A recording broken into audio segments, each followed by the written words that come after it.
Well, my name is Janice Purpura, and I've been a Coppellian for almost 30 years, and I've been a member of the Coppell Humane Society for over 28 years. I first joined the Coppell Humane Society actually in honor of my Tootsie. And this is actually a picture of me as Santa and Tootsie. We moved here when Tootsie was over 10 years old. She lived to be almost 17, and my joy. And I felt that in honor of her and honor of homeless animals everywhere, what could I do to help? And so that was what got me to join the Coppell Humane Society. And I've never been sorry.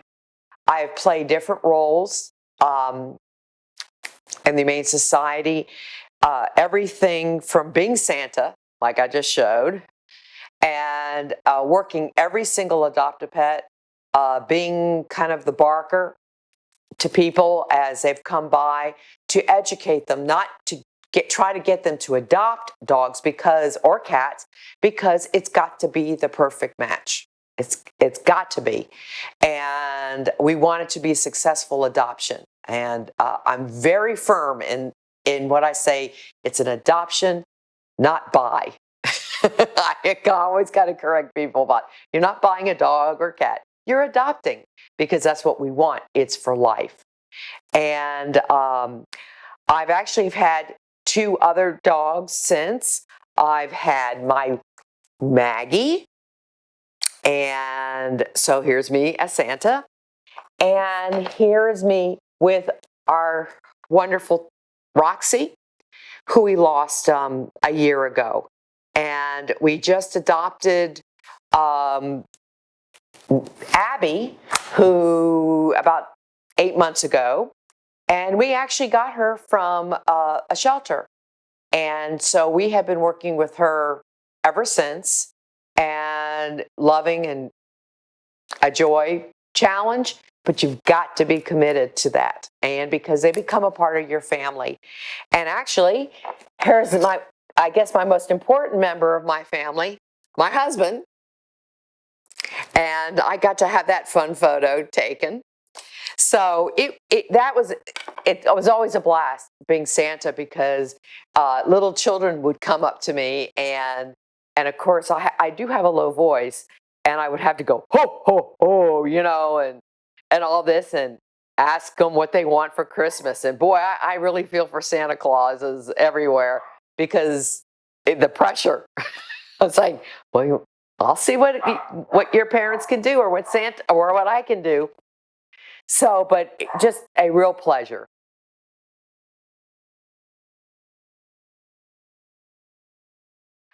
As for my involvement with the Humane Society, wow. I've done everything from being Santa to working adopt-a-pets where I meet and greet people. I educate. I really pride myself in educating people about getting their pets fixed to stop the overpopulation. I've also worked when we have activities at the farmers market, when we have picture taking and fundraising.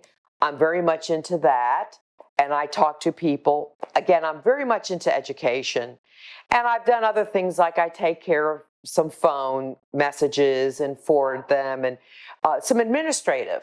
There's just so many things that you can do for the Humane Society. What I've always told people when I talk to them and meet them, because a lot of people don't know we even exist, that it's as little or as much as you ever want to be involved. We're never require a minimum amount. It's what you can do. And of course, the most important job is fostering, because we are a volunteer organization and we can only rescue as many dogs and cats as we have foster homes, because we're not a shelter. So the more foster homes we have, the better, because then we have more for people to choose from. And that's what you'll see when you deal with humane societies where they live in foster homes. And what a better way to get to know the personality of a dog or cat, because I've experienced dogs who won't stop barking at adopted pets, but at home they're wonderful. And the opposite, they're catatonic at adopted pets, but at home they're wonderful. The more we can educate potential adopters on their personalities of the dogs and cats, the better match we're going to make, because it is a match. You need to know what you want: an active dog, do you want a quiet dog, do you want a younger or older? We've experienced them all. We've had senior dogs, we've had puppies, and you can hear my dog maybe in the background, Abby. And so that is so important to know. And so I've done a lot of more of the educating versus signing people up for adoptions. But we make sure it's a good match and that you can properly take care of your pet who you adopt. And again, adopt. They become a member of your family. Yeah, I just want to mention real quick that we're not alone. The Coppell Humane Society is a voluntary organization that we have foster homes. But Coppell, the city of Coppell, does have an animal shelter on the west side of Coppell.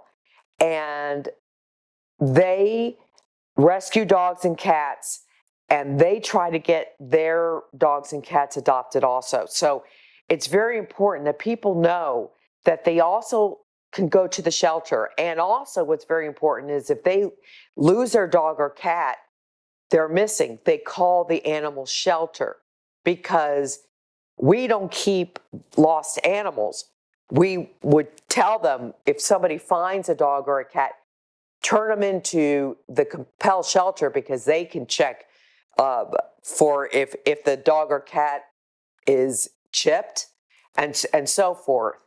And so we always tell people that, but just always remember that there's also the shelter, and there's shelters everywhere.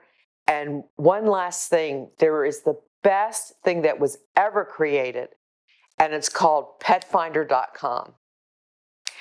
And in fact, we found our little baby Abby through petfinder.com, because you can look up based on if you are a Schnauzer person, like actually I am.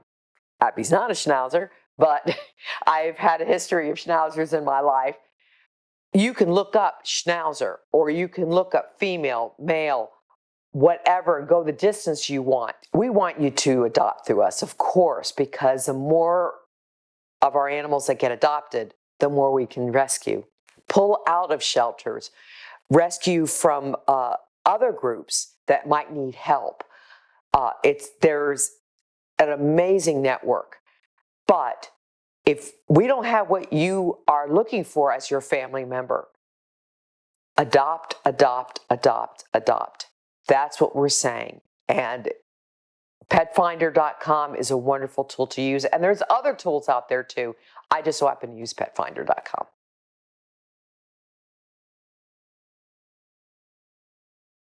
Early on, as a volunteer, we were at a PetSmart, and the lady who was the dog coordinator, she worked very closely with the Irving Pound, and which is a pound, okay. And the lady who worked there talked to her and said, "Would you please rescue this dog?" A large brown and black dog. Now, everybody who works in rescue community knows the last dogs to be adopted are larger dogs, especially if they're brown or black. They are the last to go. But she begged our dog volunteer to please pull this dog. And she said, there is something special about this dog. I just know there's something special. So, and I can't remember if it was a he or she anymore, but this was several years ago.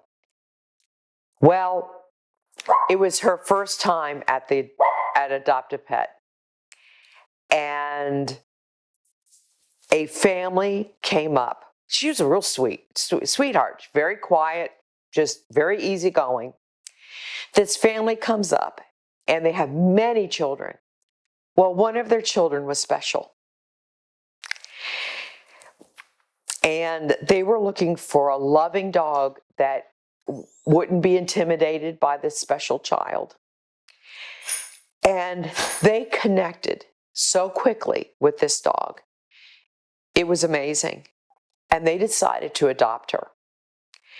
And we all were crying because it was unbelievable. It was this dog's first Adopt-a-Pet. And we all stood at the door and we watched as the family with the dog on a leash went into PetSmart to start shopping for a leash and food and toys and all this.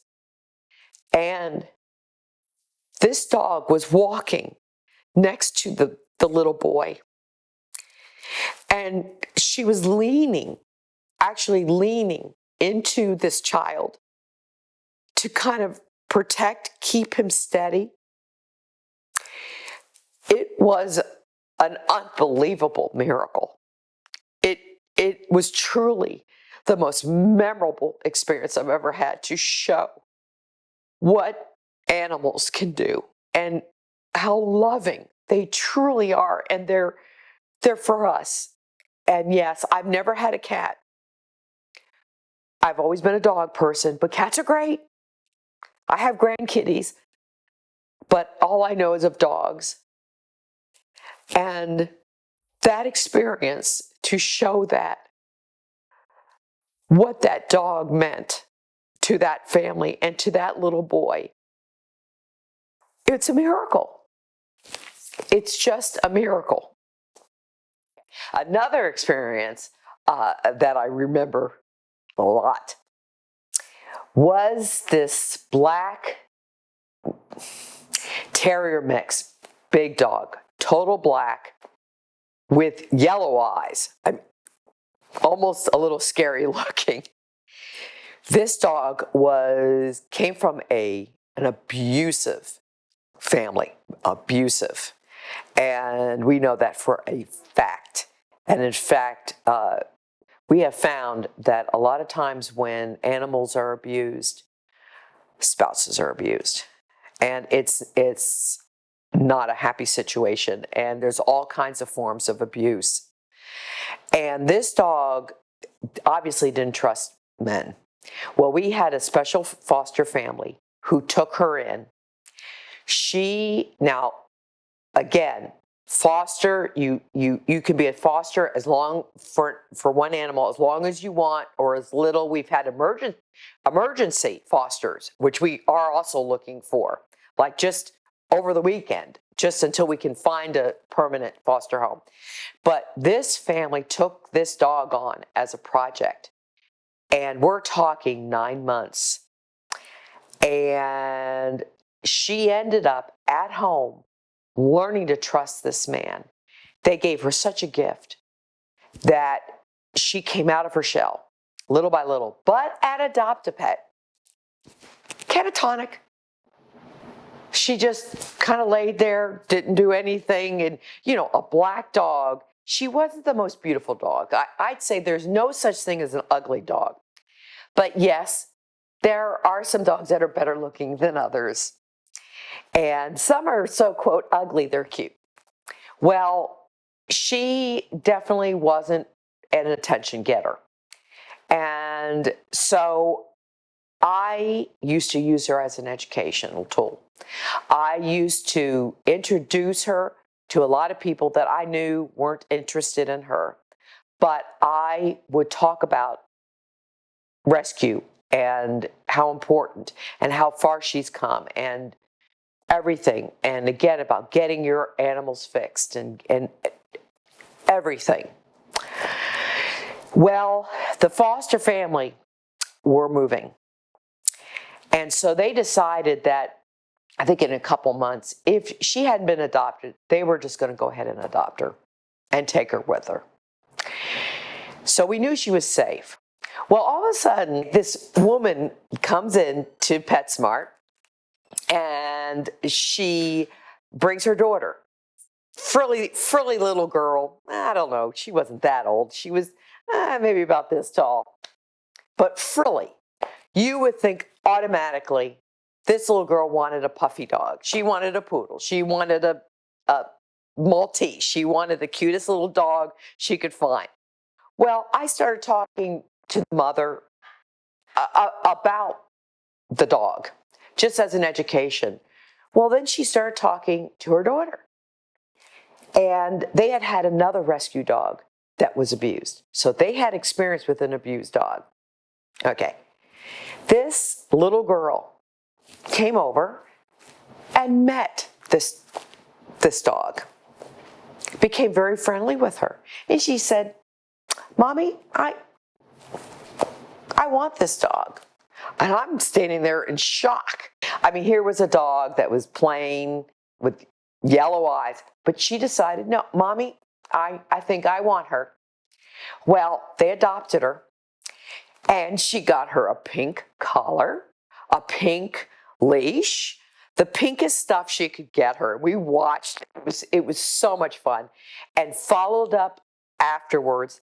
This dog slept with the little girl. They were best of friends. What a happy ending to something that this poor dog had gone through so much. And now she was going to be loved for the rest of her life.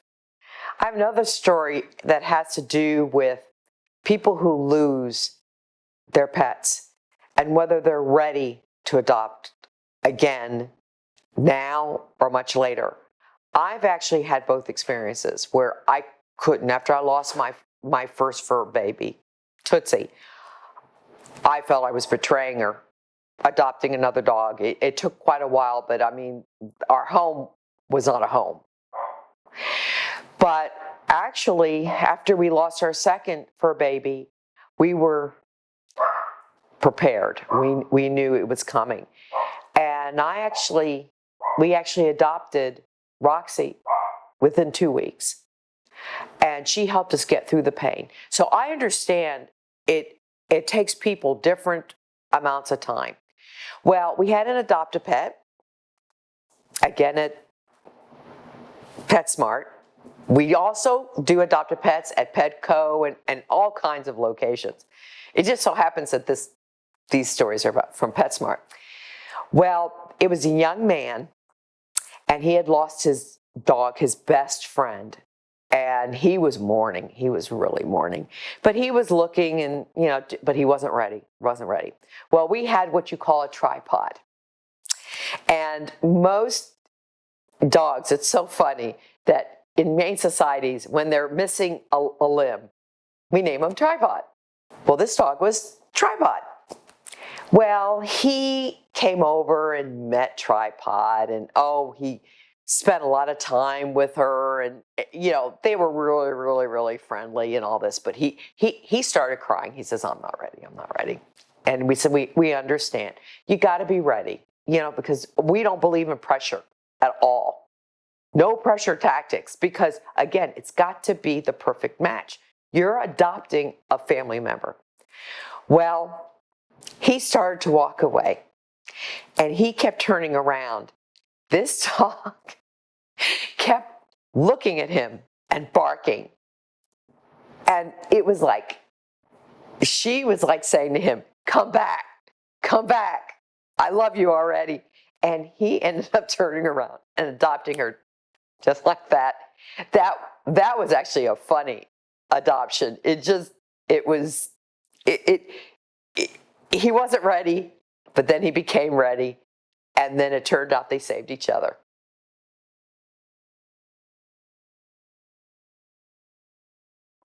Well, over the years, I've been involved in many different activities.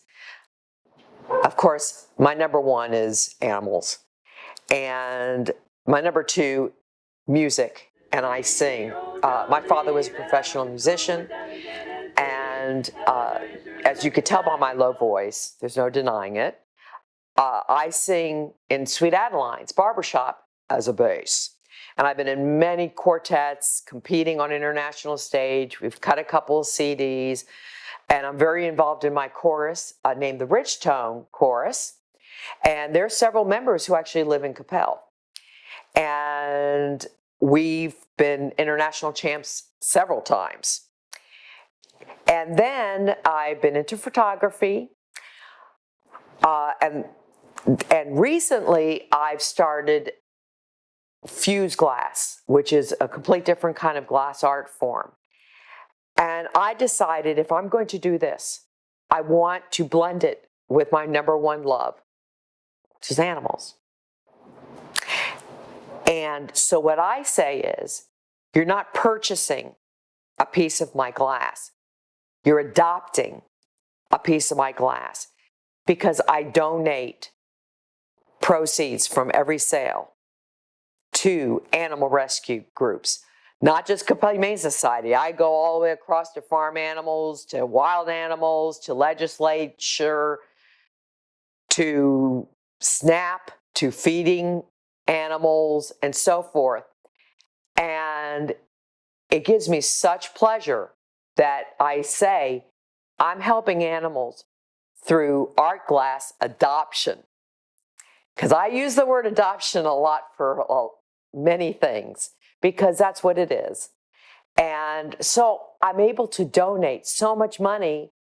I'm retired now, and gives me that opportunity to keep donating to organizations that I love. And in fact, my website, I list the organizations I mostly give to, because I truly believe in the gift of animals and dogs for vets who have problems, and how the therapy and for the blind and handicapped. And if you look it up, if people look it up, and the miracles, I mean, especially dogs that were created for man, whereas cats been there all along,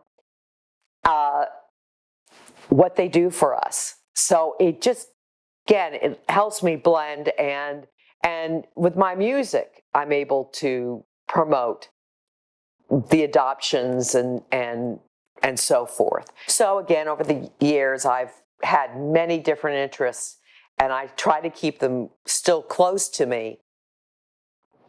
But animals will always be my number one, because they've enriched my lives. My dogs, even growing up, we had Peppy, who was my very first dog remembering. We also had a dog when I was quite young, and unfortunately I don't remember Susie. But my whole life I've been enriched by my best friends, and then my fur babies, of that unconditional love. It's just an unconditional love that you get with these animals that you can't replace with anything else.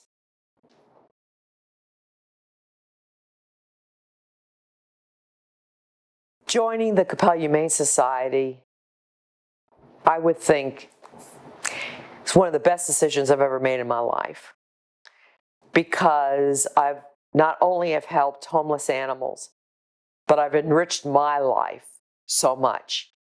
And so I urge people who, whether they are cat people or dog people or both people, that want to make a difference in these precious animals' lives, please consider volunteering with us or another group.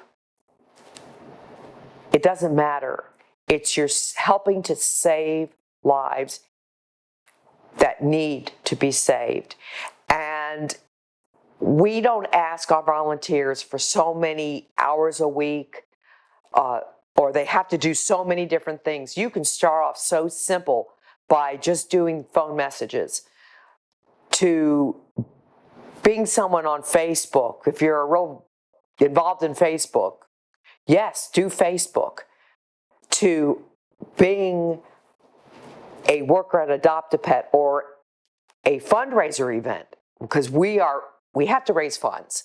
That's the only way we're going to exist, because again, we're all volunteers and we can only exist with money to help pay for all the medical ongoing costs for our dogs and our cats. We have rescued dogs and cats that have needed operations.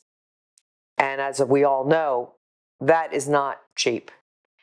And so every dollar, every dime, every penny we get in donations makes a difference. I am paid in the satisfaction of what I've done and how it's enriched my life and the warm feeling it gives me. And the biggest need we need on an ongoing basis are foster homes. There are potential fosters who are worried about how much time they have to actually give to their foster dog or cat, puppy or kitten. And it depends on their degree of need. Yes, if you can house train a puppy or house train a dog that's never been trained, that's a real gift, because we call those ready to go. They're ready to be adopted, because there are a lot of first-time adoptees who don't know anything about dogs or cats. It's amazing. And we try to educate them. But we need fosters, and it could be a limited basis until we find another foster home or a long-term foster. It is up to you. But that is our number one need, because the more fosters we have, the more we can rescue from kill facilities or lost dogs that have been turned in to us and say, could you help us? It's up to you. There is no pressure, but I can guarantee you, if you join, even administratively, all the way up to being a foster, it will be one of the most rewarding things you could ever do in your life.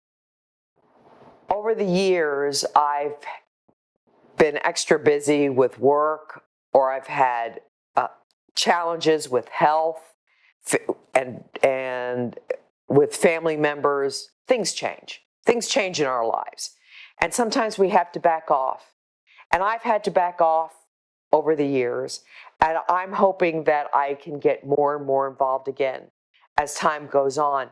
I can't imagine myself ever not being involved in some sort of animal rescue, because of the way it's enriched my life to a point that nothing can replace that. And I will forever be grateful to the Coppell Humane Society for being at the right place at the right time on the right day to meet me and the people who I talked to originally and got involved with. I can't imagine my life not being involved in some way in this worthy organization. And no matter what humane society it is, helping animals that deserve to be loved and taken care of for the rest of their lives, to be adopted.